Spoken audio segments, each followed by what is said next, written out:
thanks to FormBio, and thanks to all of you for listening to my talk today. With all the innovation that we discussed today, sometimes just getting the slides there is a difficult challenge. So I work at Taysha Gene Therapies. We are a AAV gene therapy company focused on rare diseases of the CNS. All of the work that we are pursuing was based off of some great innovation that happened at UT Southwestern Medical School, and primarily work with Stephen Gray. So I know that the theme or the topic I was supposed to talk about today is manufacturing challenges, and I think I'll kind of get there. But I want to get there on a maybe a more, let me see if I actually get this to go, circuitous route. And okay, no, I'm just going to go this way. Okay, I think we're working now. It's really, okay. It didn't like that. That's beautiful. Thank you. I want to be there too. Okay, you can. Really just continuing on the theme today about how using next generation tools are really helping us advance the work that we do in this field. We heard a lot about the history of AAV vectors today. And, in the early days of this field, we were using very basic tools to try to understand what we have. But I think we're fortunate today to have more and more advanced tools, both biophysical and molecular tools, to help us understand the products we make. And then there's a higher expectation to use those tools to tell the story of why our products are safe and efficacious and suitable for the clinic. So we've continued to try to advance that toolkit at Taysha, including long-read NGS, to look at our products. And why is that? It's because, like some of the previous speakers mentioned, it really gives you a lot of different ways to look at the nucleic acid composition of your products. We can look at the genomes themselves. How integral are they? What is the heterogeneity? What are the other sources of DNA that are present in the particles that we are manufacturing? And then we can even go a little bit further by doing deeper sequence analysis. Are these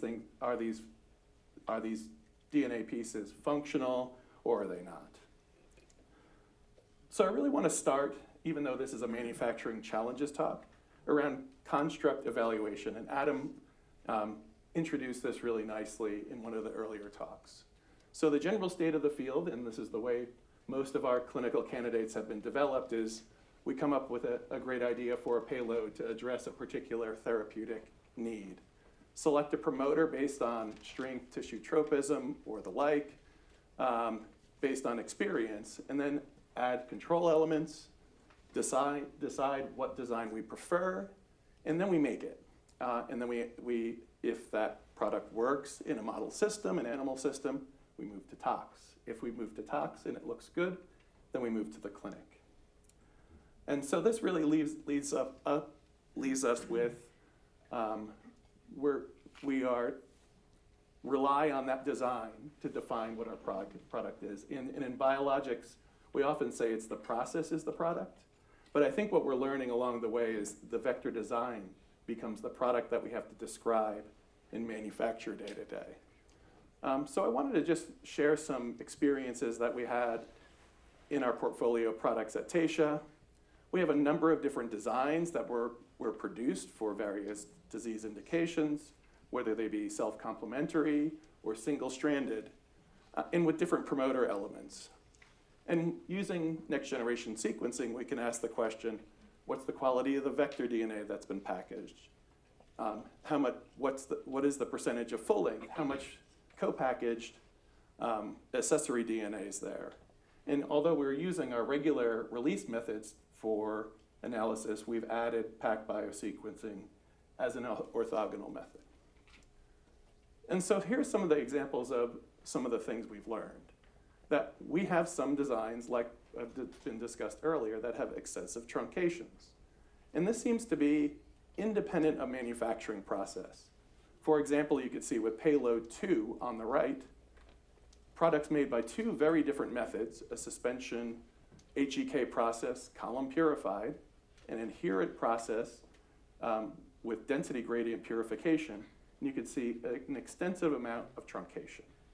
So really, it's not based on the process, it's the design itself. And that's kind of inherent in the design.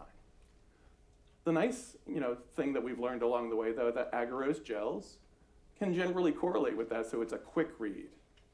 And they also, these results generally agree with our residual release assays that we use in the release panel, so that's been very encouraging.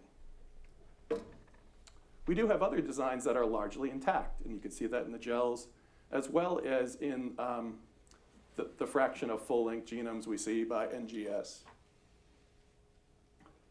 So then we start digging in a little bit further. Where are these truncations happening? Is there something we can do about it?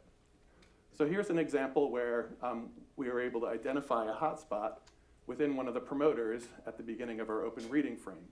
These truncation products happen in a small percentage of the reads that we found, but we think they're unlikely to be expressible because of the lack of the promoter. And so here's an example of what that looks like in the potential hairpin. So we've seen a few different hairpin examples and potential high incidence of these in different promoter types. And it seems like the promoters are a hot spot for these truncations, which is a bit of a challenge. But we have seen differences in truncation patterns based on designs. Here's two examples where for a payload 4, we had one dominant truncation product, whereas in a different payload, it was more heterogeneous with smaller truncations, with no real known evidence of secondary structure. So then we can, again, dig in a little bit further into what are these truncations for a particular payload. And some of the previous speakers have described various forms that can be found, starting with the full-length self-complementary genome, a single-stranded version of the same, or left partials or right partials, or non-right or left partials. And what we've seen for this example over a number of different lots is a very consistent pattern where we can see a fairly high percentage of full-length self-complementary sequences, a small percentage of single-stranded AAVs with one wild type and one mutant self-complementary ITR, and then a predominance of right partials, and then a smaller proportion of left partials or partials lacking an ITR. In this case, we didn't detect any backbone or reverse packaging artifacts. And so this is the data we've used to talk about the characterization we've done with the agency. We consider the self-complementary and single-stranded AAV as functional. The right partials are theoretically silent. Left partials could theoretically express a truncated product, but however, unlikely for either to be stably maintained without repair. So this is the kind of way we've been binning the data for conversations about the characterization of the product. So like the previous speakers talked about, increasing full-length vector could improve potency, reduce dose. Some of the barriers to that are trying to understand whether some of these truncations can be repaired without compromising the vector themselves. But I think this is an opportunity, yet again, to use NGS data sets to inform future design choices.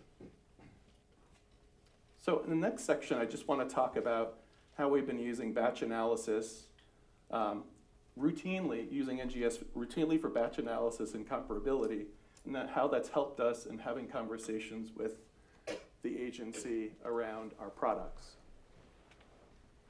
So just starting out with, agencies expect us to thoroughly evaluate changes to our products throughout the life cycle. And some of the key areas that have a potential impact are scale-up, tech transfer, or other process improvements. And there's been a really recent focus on product-related impurities to evaluate empty capsids, partial and mutated genomes, and post-translational modifications. And they really require advanced analytical techniques to be able to address these. So we've been starting to add PacBio long-read sequencing to our routine testing to be able to tell these types of stories about our product. So what this really started with was defining a specific data processing workflow that we use routinely every time so we can interpret that data.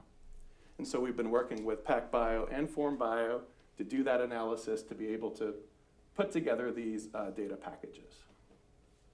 So I thought I'd go through a couple of different case studies. This is one case study where we were evaluating a legacy clinical program, product comparability. So this is a program where we acquired a program that was already had an ongoing clinical study and patients dosed. But due to the transition of the program to our company, we changed manufacturers, changed process and scale, and only had one lot of original clinical trial material available. We made 2 pilot and 2 clinical batches to move the program forward, and we put all of that data side by side for analysis for comparability with the agency. So here's some examples of some of the data from the analytical ultrasonography and potency work that we did. We established 2 quantitative product-specific potency assays for release and comparability. And we saw no significant difference between this old original clinical lot and these new product lots by these 2 methods. And so that was really helpful in telling a compelling story. But what we added to this was PacBio results, where we looked at percentage of full-length genomes, truncated genomes, as well as residual plasmid and host cell DNA. And we used this very simple graphic to convey this complicated data.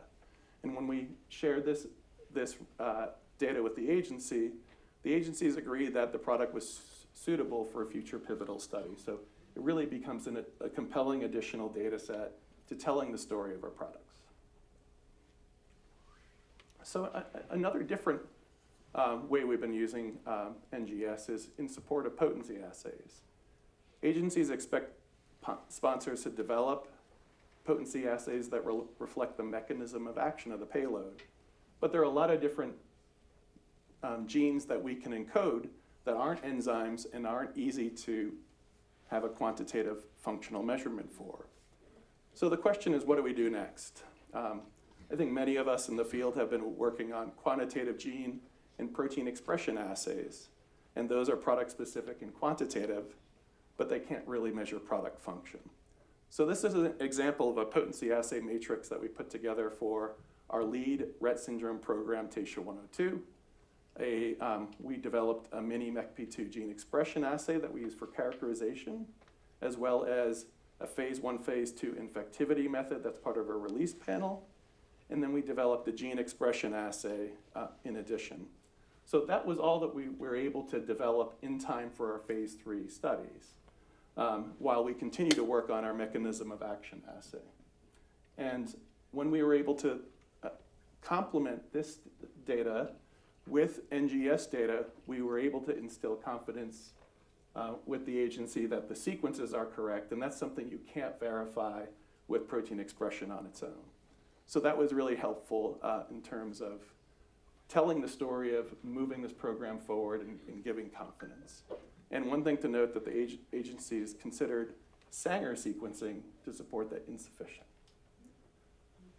So in conclusion, I think long-read NGS has become a really indispensable tool for the gene therapy field, and we use it extensively at Taysha, and I think we all believe that using this to drive the field forward would be a huge step in developing next generation products.